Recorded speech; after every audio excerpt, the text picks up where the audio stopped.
And new bills have been proposed this week in Austin that take a narrower approach to legalizing sports betting in the state of Texas. 6 News reporter Nicole Sharon is live for us in studio tonight to tell us more about the possible change in laws. Nicole, this would be a political earthquake across our state for sure. Chris, it really would. The push for legalizing sports betting has been ongoing in the Lone Star State, and as of now, 24 states plus Washington, D.C. allow online sports betting on platforms like FanDuel and DraftKings. But Texas is not one of them.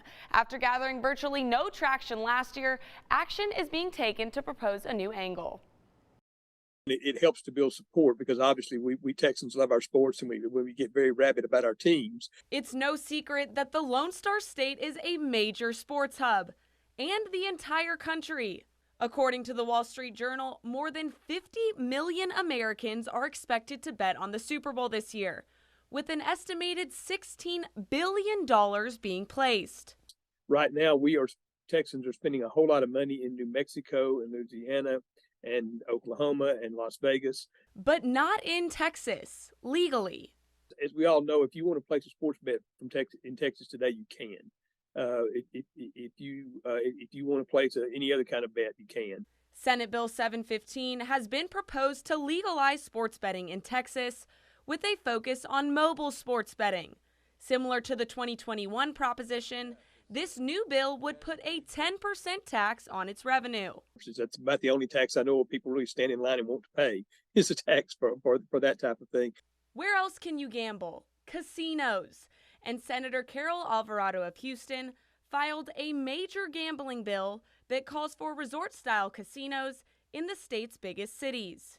I want Texas to be a state that is recognized as a destination for vacations, for pleasure. And I think having these 4 casinos would certainly elevate our status in that regard. But not everyone feels this way. The primary argument against it has been the potential for abuse and addictive gaming and that sort of thing. And that's obviously very legitimate. With no traction last year, will this be the year? Place your bets because it all comes down to a voter decision in the November election.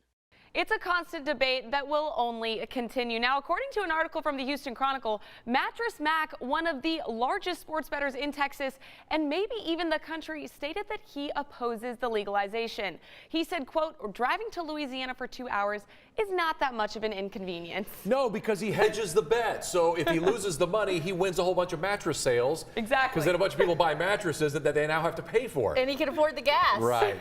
He can afford the gas for sure. I liked your story, Nicole. Place your bets. That's pretty good.